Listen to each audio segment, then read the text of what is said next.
Donc, avant-hier sur LCI, un reportage nous montrait des Irakiens joyeux prenant d'assaut les magasins d'antennes de télé pour y acheter des paraboles interdites sous Saddam Hussein. Donc, on pouvait s'empêcher de penser au bonheur retrouvé d'un peuple libéré qui allait dorénavant avoir accès aux programmes européens pour voir les premières images que les mecs allaient découvrir. Moi, j'ai zappé sur TF1 et c'était l'heure de confession intime. Tu vois, les mecs ont été privés de télé pendant 15 ans et ils tombent sur cette merde présentée par Géraldine Carré. Donc, ne vous fiez pas à son patronyme Carré. Hein, c'est comme Courbet, qui est son patron. Ils sont tordus. Les Carré, Courbet, tordus. Donc, Géraldine Tordu nous présentait avec gourmandise un reportage consacré à l'homme le plus grand du monde. Vous allez me dire, il n'y a pas de quoi. C'est un Algérien. Hein. Il n'y a pas de quoi s'insurger. C'est bon enfant. Vous allez me dire l'homme le plus grand du monde. Oui, mais pas du tout, parce que le pauvre type est une espèce un arriéré mental, un type qui a des gros problèmes de santé. Il mesure 2,34 m et compte tenu de sa taille, il peut pas rester debout plus de 10 minutes. Donc en fait, c'est un vrai cas pathologique. Et ils sont allés pour l'émission le chercher au fin fond du bled algérien. Donc le type était là, hébété, et ils l'ont mis en situation pendant 2 jours. Tu vois, TF1, ils l'ont sorti comme une bête curieuse. Donc je ne suis pas je suis un être. Tu sais, Elephant Man, ça me faisait penser à ça. Et d'un TF1, mais non, mais c'est vrai, il y avait ce côté-là. Enfin, à un moment, ils ont mis une Smart, c'était odieux. Ils ont mis une Smart et le mec, il s'essaie. Bon, alors, je te jure, c'est vrai, tu vois, pour bien montrer. Ensuite, ils l'ont emmené dans un magasin qui s'appelle Big and Nice, qui est un magasin pour les grandes tailles. Les grandes tailles. Et donc, ils lui ont fait... Je connais ce magasin.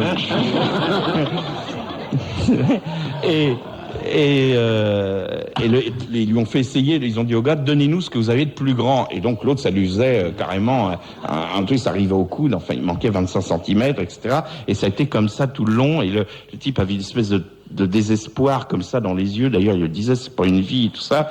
Et voilà. Et à la fin, il y a eu la conclusion odieuse de Géraldine Tordu, là, qui a dit, à 30 ans, il n'a jamais connu l'amour. Donc ça, fallait bien le dire aussi. Mais tout n'est pas noir, car Karim, je crois, il s'appelait, a un rêve, faire du cinéma. Alors peut-être un jour deviendra-t-il une star, tu vois. Pendant qu'on voyait une infinie tristesse au fond de ce garçon, et on voyait bien qu'il se faisait aucune illusion, et qu'il allait mourir prochainement. Enfin bref, heureusement, il n'y a pas que des merdes tristes. Oui, je vous avais dit que ça serait un peu...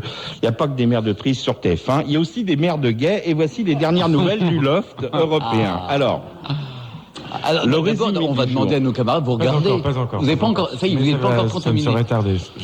Et vous, Didier ? Alors moi j'attends le procès, c'est génial que M6 a attaqué TF1 alors que TF1 avait démoli le premier loft en disant jamais la télé poubelle n'arrivera sur TF1, et là M6 trouve que c'est un copier-coller, et puis voilà.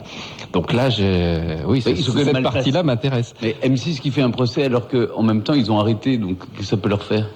Ils demandent des... ils ont le droit de le vendre à qui ils veulent. Hein. Oui. Mais ce qui est effectivement, dans ce que dit Didier Van Keular, on le répétera jamais assez, c'est il y a 2 ans, l'article de Lelès Insurgence, comme ça, se drapant dans sa dignité en disant jamais... Et vendredi dernier, on a vu l'équipe entière de TF1 venir pleurer sur la tombe de Jean Drucker, alors que 2 ans avant, il l'injuriait, il traitait de télé-poubelle. Alors ce qui est incroyable, on va parler de la Russe. Je l'ai vu, elle est dans tous les hebdos cette semaine.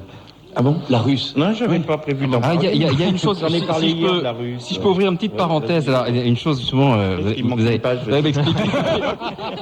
C'est la page reliée dans le taxi que je vais essayer de vous retrouver. C'est la page Donc 3, on attend le chauffeur de taxi. Je pense que vous vouliez parler de ce truc qui s'appelle qui est pas vraiment du direct. Il y a 3 minutes de décalage. De décalage, entre, c'est ça. Le décalage. Voilà. Là, et alors, on demandait donc à Lelé ou à son équipe, pourquoi par exemple, là on a un décalage, comme ça il n'y aura pas bit à l'antenne dans 3 minutes. Pour avoir un contrôle. Et alors il se défendait de cette forme de censure.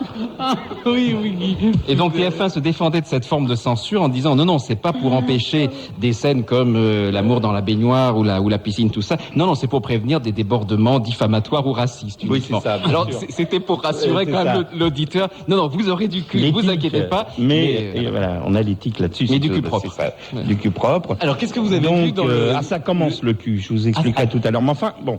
Bah, tout à l'heure, Et puis du cul européen, parce que la grande... Mais voilà, c'est la seule différence. Comme disaient les Guignols, le truc c'est est-ce que la quéquette de l'italien va se rapprocher? Vous voyez, c'est ça quoi. Donc, mais il y a effectivement des premiers rapprochements avec notre ami Helder, vous savez, le portugais qu'on a appelé l'âne hier, là. C'est monstrueux, on l'a vu dans la piscine.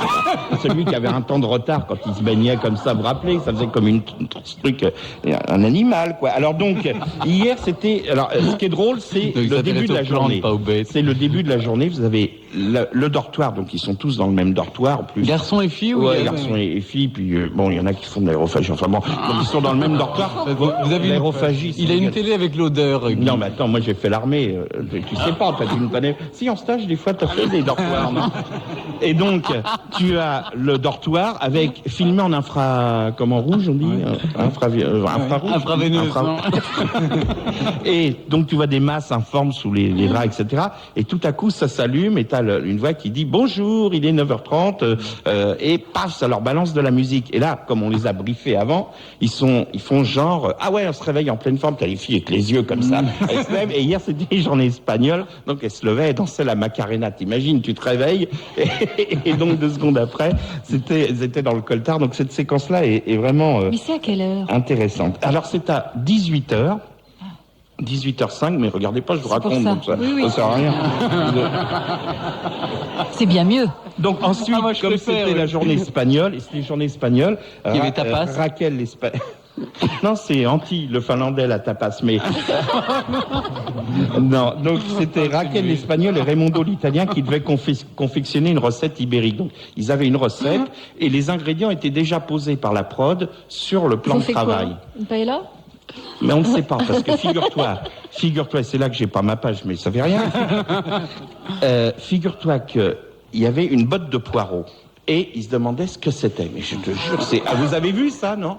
Vous allez regarder le zapping aujourd'hui, vous allez voir. Et donc, elle lisait son truc, elle voyait prendre les poivrons verts. Alors elle dit, ah bah c'est ça. Et prenez les poireaux. Et l'Italien, lui, il n'en démordait pas, il disait que c'était non, ça c'est les oignons, ça. Alors, elle disait, mais non, il y a écrit vert. Regarde, et elle montrait la queue des poireaux, elle disait, tu vois, c'est vert là. Poivron vert. Bon, et donc je sais pas ce qu'ils ont dû bouffer après, ça devait être terrible. Et alors, retour à Flavie Flamand, en plateau, qui dit, je vous signale que c'est le best-of quand même, c'est-à-dire les moments les plus intenses de la journée, qui dit, Raimondo, pour la première fois, à 29 ans, a épluché une patate. Et donc, après on a eu 10 minutes sur l'Italien qui apprenait à éplucher des intellectuels, une pomme de... Voilà, c'était des intellectuels.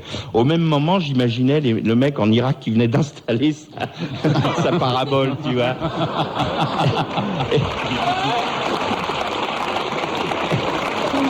Et son fils qui lui disait c'est quoi le légume là? Bah tu dis tu vois bien, il a dit des poivrons verts. Mais enfin eux ils avaient leur raison.